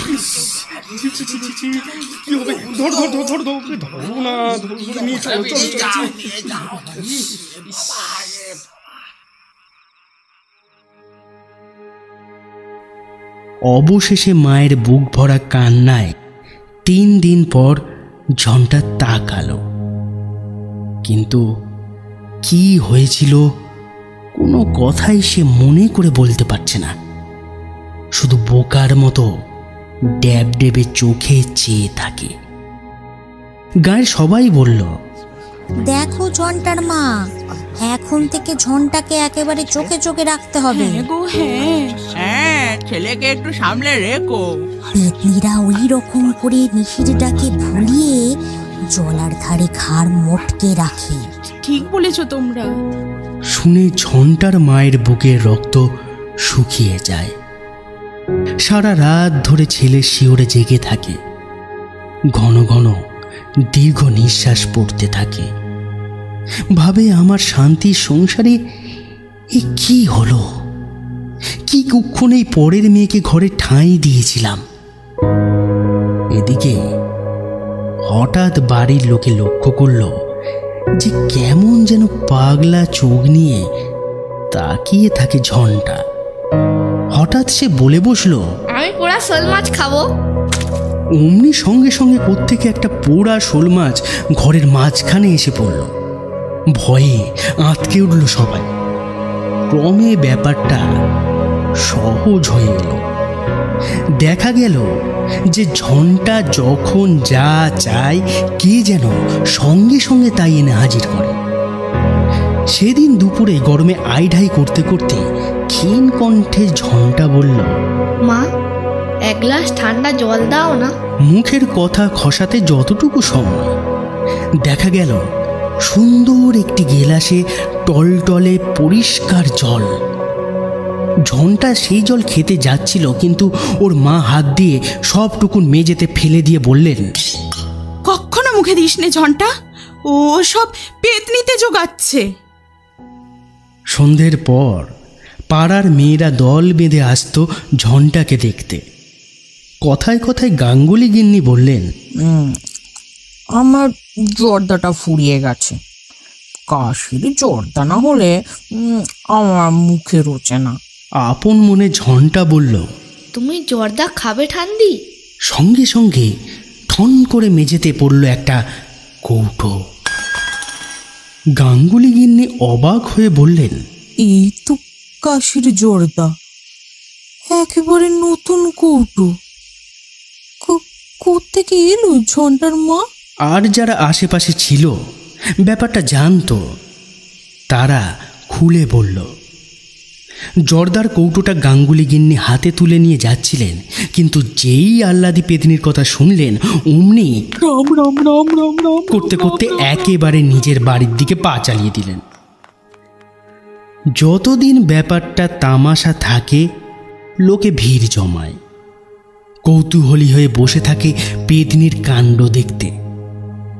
কিন্তু কত রাত্রির লোকে এইভাবে না ঘুমিয়ে জাগতে পারে? কাজেই আস্তে আস্তে ভিড় পাতলা হয়ে আসতে লাগলো।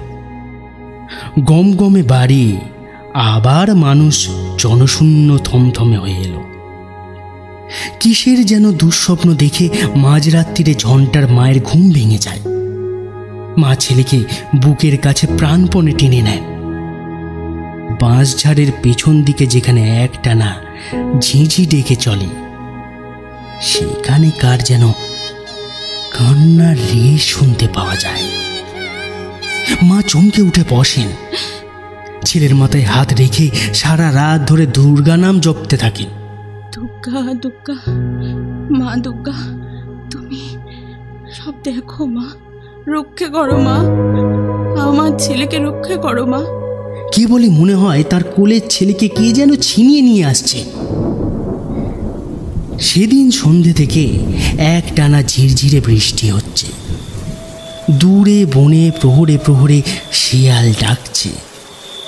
মনে হচ্ছে যেন ওরাও খুব ভয় পেয়েছে।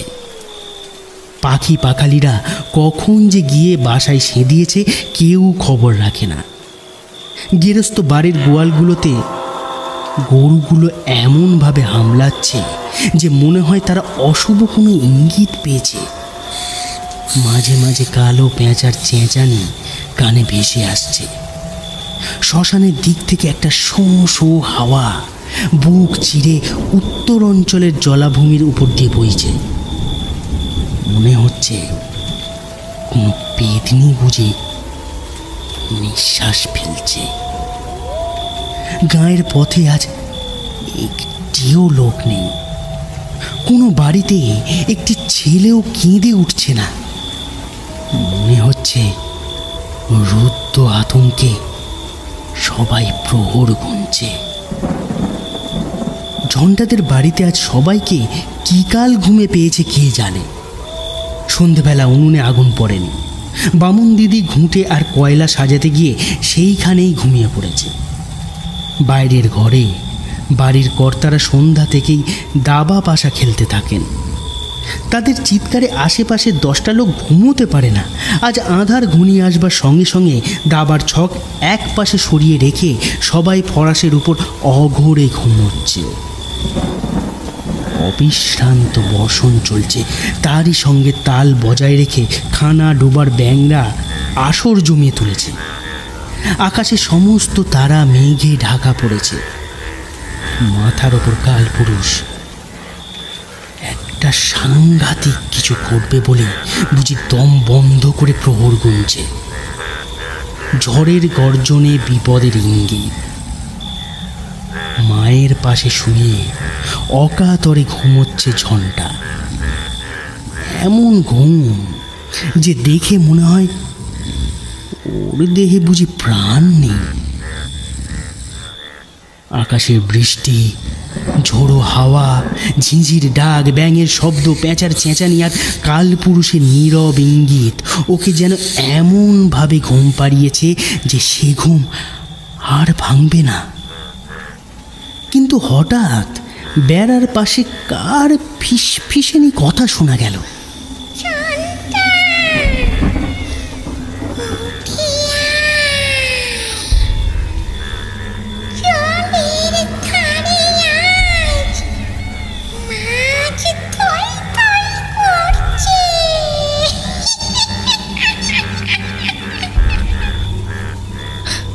ঝন্টা এক মুহূর্তে সচকিত হয়ে ওঠে। আবার সে ফিসফিসিনি আহ্বান ভেসে এলো।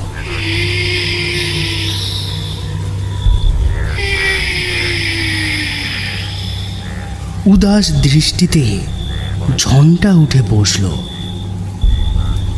কার ডাক, কোথায় যেতে হবে কিছু জানে না। তবু সে উঠে দাঁড়ালো পাগলের মতো। আবার সেই বাঁশবনের কানাকানির মতো কার আহ্বান।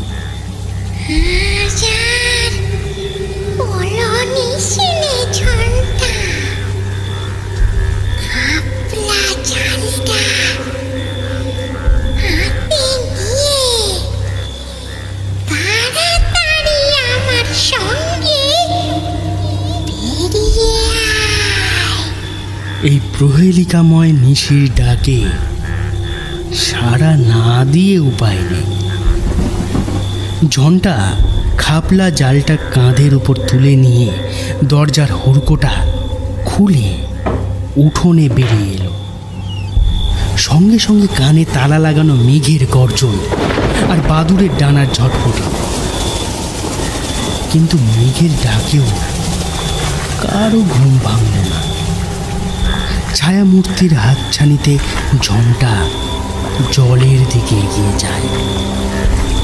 পথে অন্ধকার এত এত জমাট বেঁধে আছে, তবু ওর পথ চলতে কোনো অসুবিধা হয় না।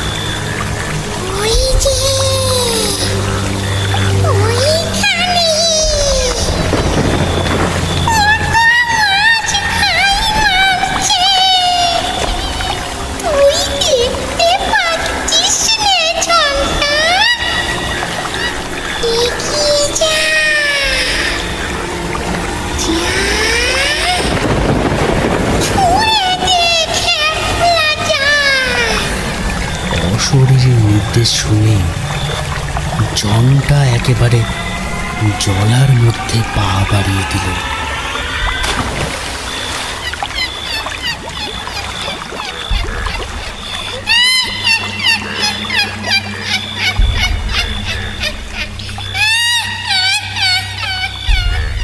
তারপর কচুরিপানার মধ্যে তার দেহটা যে কোথায় তলিয়ে গেল সারা গাঁয়ের কেউই জানতেও পারল না। শুধু ঝন্টাদের বাড়ির কালো বেড়ালটা ওর মায়ের কাছে কেঁদে কেঁদে ফিরতে লাগলো। মায়ের কাল ঘুম তবু ভাঙল না।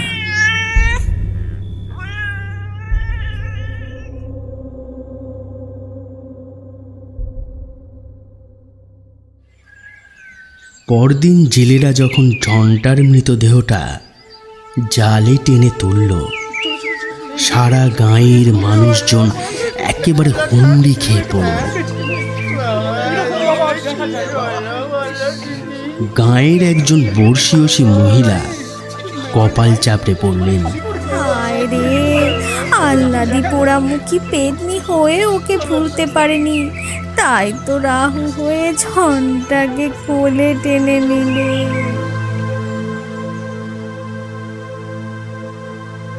বহু বছর কেটে গেছে, এখনো গাঁয়ের লোকেরা একটু বেশি রাত্রিরে জলার ধার দিয়ে যেতে ভয় পায়। মনে হয় কে যেন ওখানে কেঁদে কেঁদে এলো চুল উড়িয়ে, বুক চাপড়িয়ে ছোটাছুটি করে।